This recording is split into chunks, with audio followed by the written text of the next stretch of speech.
നിന്നു.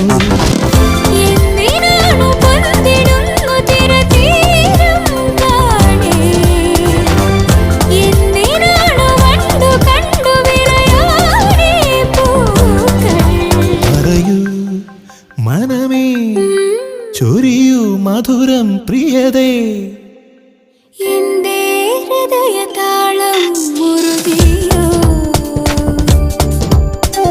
എന്റെ കണ്ണിലിളമീൻ തുള്ളിയോ.